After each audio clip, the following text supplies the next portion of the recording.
Hello and welcome to our YouTube channel. आप सभी का हमारे चैनल में स्वागत है। आज हम डिस्कस करेंगे राज्यसभा और लोकसभा के बारे में कुछ महत्वपूर्ण प्रश्न। तो चलो स्टार्ट करते हैं। पहला सवाल है, भारतीय संसद के अपर हाउस को किस नाम से जाना जाता है?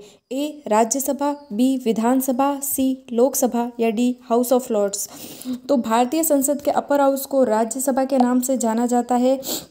राज्यसभा भारतीय लोकतंत्र की ऊपरी प्रतिनिधि सभा है। राज्यसभा में 245 से सदस्य होते हैं, जिनमें से 12 सदस्यों का चुनाव राष्ट्रपति द्वारा किया जाता है। तो अगला सवाल है हमारा, राज्यसभा में सीटों की अधिकतम संख्या कितनी हो सकती है? ए 250, बी 275, सी 300 या डी 500। तो इस सवाल का सही जवाब है ए 250। संविधान के अनुच्छेद 80 में राज्यसभा के सदस्यों की अधिकतम संख्या 250 को निर्धारित किया गया है। हाल में 245 सदस्य राज्यसभा में हैं। हमारा तीसरा सवाल है, प्रधानमंत्री पद पर नियुक्त होते समय निम्नलिखित में से कौन राज्यसभा के सदस्य थे?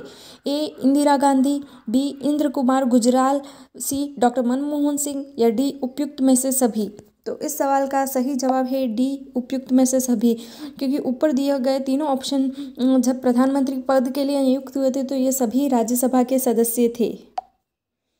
हमारा चौथा सवाल है, राज्यसभा का सर्वप्रथम गठन कब हुआ था? ए 26 जनवरी 1952, बी 11 फरवरी 1952, सी 19 मार्च 1952 या डी 3 अप्रैल 1952। तो इस सवाल का सही जवाब है 3 अप्रैल 1952। 3 अप्रैल 1952 को राज्यसभा का पहली बार गठन किया गया था।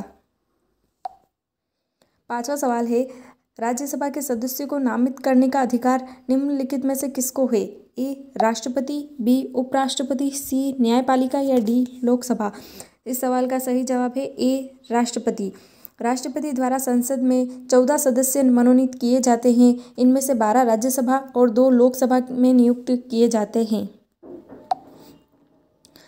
राज्यसभा की प्रथम महिला महासचिव कौन थी? ए मंजीत वालिया, बी के गीता, सी नजमा हेपतुल्ला, डी वी.एस. रमा देवी। इस सवाल का सही जवाब है D VS. Rama Devi. VS. Rama Devi जी का जन्म 15 जनवरी 1934 में हुआ था। वी.एस. रमा देवी जी 26 नवंबर 1990 से 11 दिसंबर 1990 तक भारत की मुख्य सचिव आयुक्त रही थी। सातवां सवाल है, राज्यसभा का सभापति कौन होता है? ए राष्ट्रपति, बी उपराष्ट्रपति, सी प्रधानमंत्री, डी लोकसभा अध्यक्ष। तो बी आंसर जो है उपराष्ट्रपति वो सही जवाब है।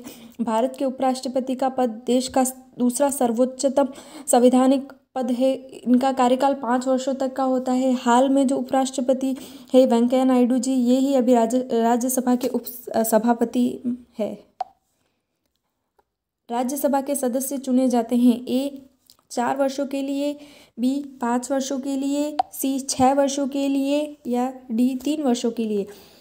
तो सामान्यतः राज्यसभा के सदस्य इनका निर्वाचन 6 वर्षों के लिए किया जाता है। 9वां क्वेश्चन है, लोकसभा में राज्यों को किस आधार पर सीटें आवंटित होती है?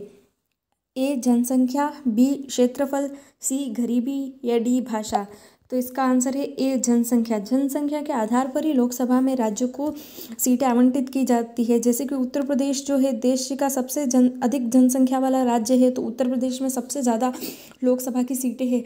बजाय कि राजस्थान सबसे बड़ा क्षेत्रफल में है, फिर भी उत्तर प्रदेश की ज़्यादा है, क्योंकि उनकी जनसंख्या राजस्थान से कई गुना ज़्यादा है। 10वां सवाल है, लोकसभा के लिए प्रथम आम चुनाव कब हुआ था? ए 1947, बी 1948, सी 1952 या डी 1951। तो इस सवाल का सही जवाब है 1952। सी 1952 में पहली बार लोकसभा का चुनाव हुआ था। 1947 में स्वतंत्र होने के बाद और 26 जनवरी 1950 में अपना संविधान लागू करने के बाद 1952 में भारत का पहला आम चुनाव हुआ था। 1952 में ही पहली बार लोकसभा का गठन हुआ था। इसमें इंडियन नेशनल कांग्रेस जो है उनको 364 सीटें मिली थी और ये सत्ता में आई थी। 11वां सवाल है हमारा, लोकसभा का नेता कौन होता है? ए राष्ट्रपति, बी प्रधानमंत्री, सी लोकसभा अध्यक्ष या डी इनमें से कोई नहीं। तो इस सवाल का सही जवाब है बी प्रधानमंत्री। प्रधानमंत्री ही लोकसभा के नेता होते हैं। 12वां सवाल है, प्रधानमंत्री को उनके पद की गोपनीयता की शपथ कौन दिलाते हैं? ए राष्ट्रपति, बी उपराष्ट्रपति, सी लोकसभा अध्यक्ष या डी मुख्य न्यायाधीश। तो इस सवाल का सही जवाब है ए राष्ट्रपति। प्रधानमंत्री को उनकी पद की शपथ जो है राष्ट्रपति दिलाते हैं। हमारा 13वां सवाल है, आयोग या नीति आयोग का अध्यक्ष कौन होता है? ए राष्ट्रपति, बी उपराष्ट्रपति, सी प्रधानमंत्री या डी गृह मंत्री। तो इस सवाल का सही जवाब है प्रधानमंत्री।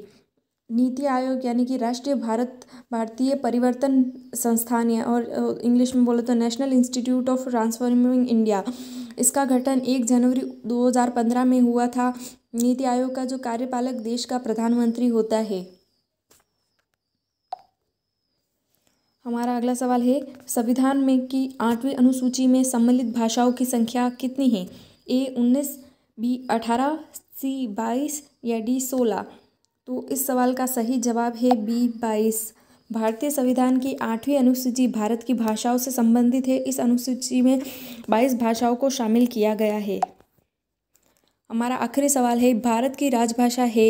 ए हिंदी, बी अंग्रेजी, सी अवधी या डी संस्कृत। तो इस सवाल का सही जवाब ए हिंदी। हिंदी जो है हमारी राजभाषा है। इसी के साथ हमारे सारे सवाल समाप्त हुए। अगर आपको हमारा वीडियो अच्छा लगे तो प्लीज़ इसे लाइक, शेयर और सब्सक्राइब ज़रूर करें। Thank you.